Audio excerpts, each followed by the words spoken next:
learn the latest news surrounding Raphinha as we have more updates behind one of the transfer battles of the summer. On top of this, learn the latest news surrounding Dembele, who today is officially a free agent, as well as some incredible reports and links to Neymar of Paris Saint-Germain. We have a ton of things to break down and discuss today, my friends. Thank you for all the support over this past month. Even bigger things to come in July now. Let's hope we see a few signings getting sorted and getting done. Hope you guys enjoyed today's video. Smash a like button. Help me get over 3k likes today. And without wasting any more time, now for the sake of structure, let's start off by discussing these reports on Neymar, because when I discussed Raphinha and Dembele, they both kind of link in together. So focusing on Neymar first, we had some reports that circulated today out from France and also from respected journalists like BlueLionsTV. And right now, Neymar is considering his future at Paris Saint-Germain after finding out that Paris Saint-Germain are more than happy with letting the player leave, even though ideally Neymar would prefer to remain. It seems like he is begrudgingly accepting realities now, and Neymar's team have made official contact with us and with Todd Boehly to discuss any potential interest over a move. Now, what does this exactly mean? Well, think about it like this way.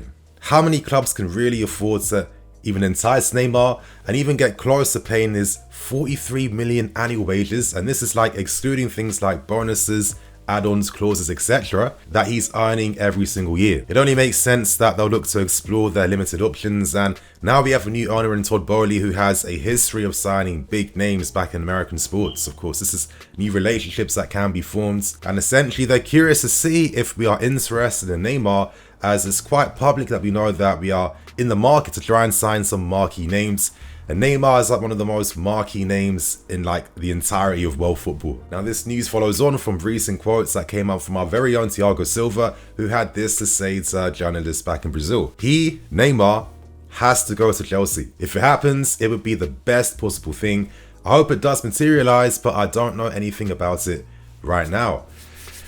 He's got the official co-sign from Thiago Silva. It's not the first time that we've been able to prize away a Brazilian player from Paris Saint-Germain, but then maybe not, appreciating the value that still remains in these players. And I think Neymar is definitely a player that still has a lot more and a ton to offer. Now, Neymar's contract officially expires in 2024, but the news today is that there was an activation that happened today that extends his existing deal now to 2027, which adds 5 more years on. And, if you're Paris Saint-Germain, you're thinking paying over 40 mil a year for the next 5 years, but we're trying to move away now from how we profile the club and the direction now we're trying to take. As said by Paris Saint-Germain's president Al Khelafi, essentially he's like, Paris Saint-Germain needs to make some changes now. The end of the star-studded era is now over, and I guess it makes sense considering the amount of times all the star names have kind of failed in Europe time and time again, with probably the final straw being that epic comeback defeat of Paris Saint-Germain to Real Madrid. So it's only natural that they look to move on Neymar. There's been talks that Mbappe, now that he's signed a new deal,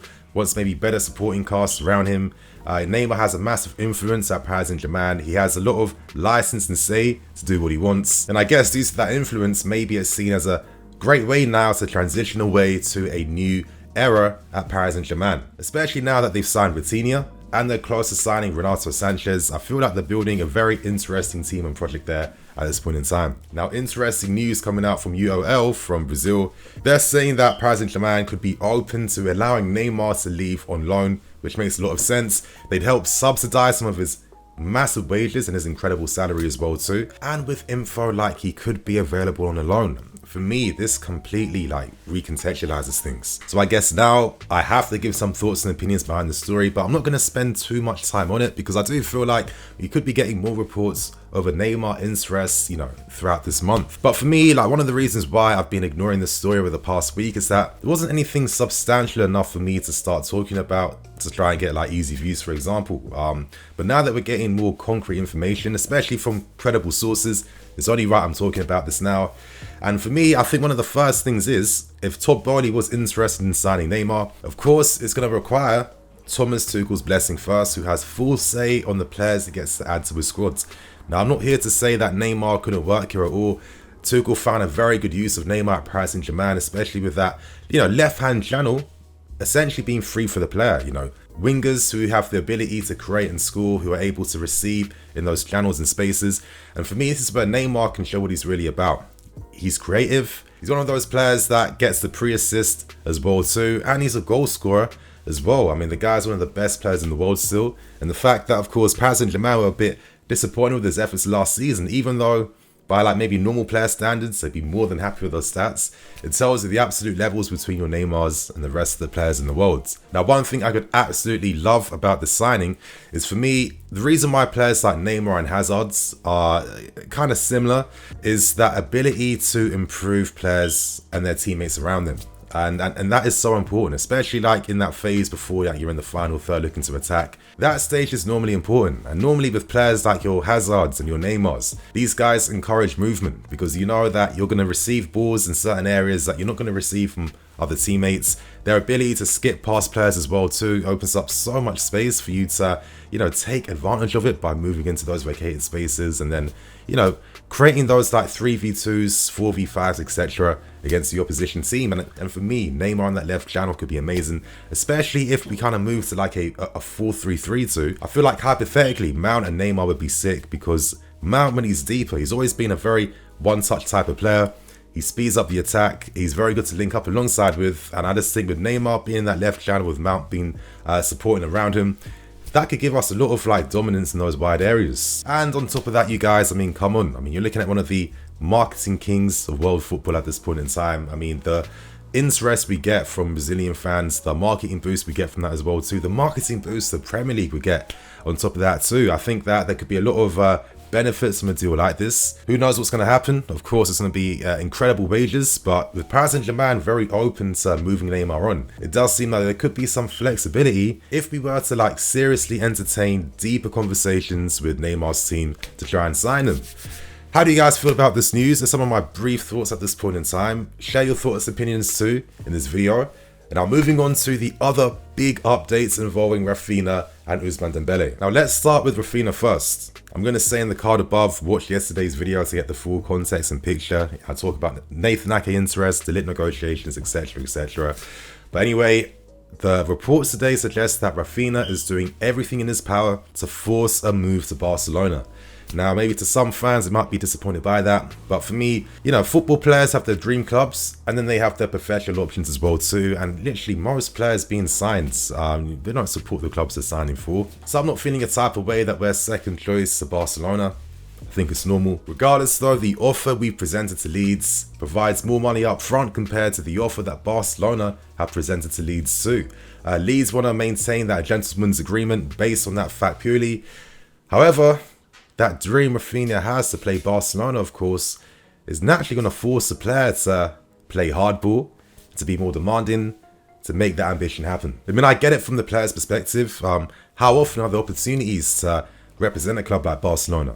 The reality is that because they can't find contract agreements with Dembele, it opens up a possibility now, so it only makes sense that Raphinha will do everything in his power to explore that and make that dream happen. Now, it has been reported in Brazil that Raphinha has spoken to Deco, his agent, and he's basically said this: I only want Barcelona, try and get Chelsea to call my interest in for me. And there's a tactic behind this, because if we were to give up on the deal, because we know that we're not going to waste time waiting forever, then of course it means that Leeds United could probably be forced to have to accept Barcelona's offer, because it's still way better than anything that Arsenal have offered, Spurs have offered, etc, etc. Now, Deco has a very strong relationship with the board members at Leeds already, and he has a very amazing relationship with the Barcelona board, so he's hoping that his influence can play a big part in getting Leeds to accept Barcelona's bids. I think the message from Raphinha is very clear.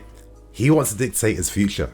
He's going to dictate where he's going to sign for, and I kind of understand that. I mean, for me right now, you guys, I've been talking about transfer stories for years and years. I definitely leave my emotional side out of these stories and just kind of analyze things for the reality that it is. So, where does this leave things exactly with Ousmane Dembele? And I think right now is the best time to discuss the news coming out around the player. At this point in time, today officially marks the day that he becomes a free agent, of course, because it's 1st July and his contract expired yesterday. Barcelona's existing deal presented to the player is set at around 5 million a year, which is not the demands that Moussa Sissoko, his agent, and Dembele are looking for.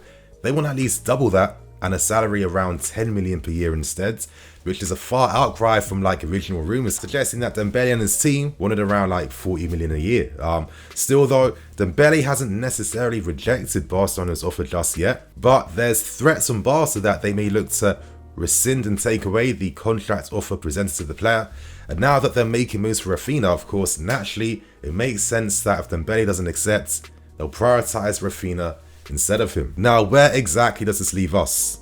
As it's been said for a while now, our main play in this negotiation is to only present a concrete offer after, of course, his contract has officially expired. His agent, of course, has been in contact with us, but our play from the start was to only make real concrete official offers once the player's contract officially expired. And the reason for that is that we don't want to allow ourselves to become like a bargaining tool for Dembele and his team to use our offer as a way to get a better deal at Barcelona. So this means that Dembele's options are extremely limited. There's no other interest from any other clubs. Paris Saint-Germain rescinded their interest for the player. No offers from Bayern Munich, from Liverpool, or any other club. So if Barcelona move on away from him, this puts us in a greater position to be able to sign the player for the money we actually want to provide and offer towards him. It seems Raphinha and Lewandowski are the main focuses, alongside registering already signed players like Christensen and Franck Kessie as well. And it doesn't look like Barcelona could afford to keep Dembele here, as well as sign Raphinha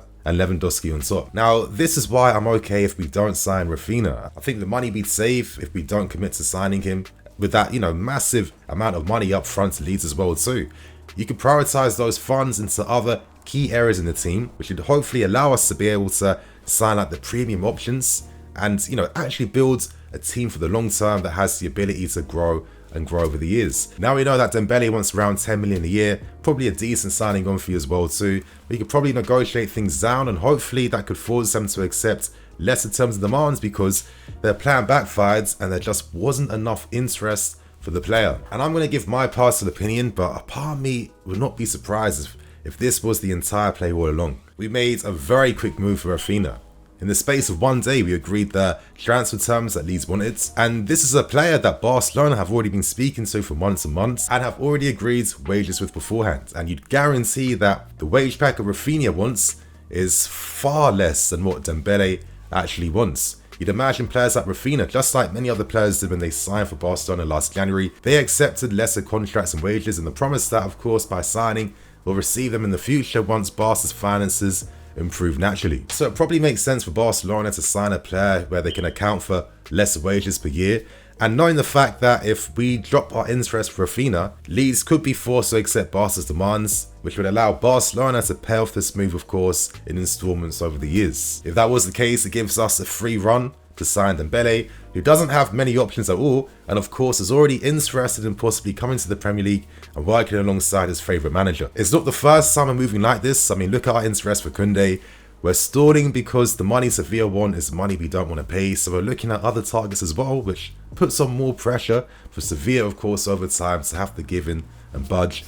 So it does seem like our aggressiveness could be, hopefully, a move and tactic that works in our favour as this window ends. So you guys, big reports this afternoon. I hope you enjoyed. Please share your thoughts and opinions too, and later on, of course, expect more videos to bang and drop too. So on that note, I'm Nini FC, this is BlueLionsTV.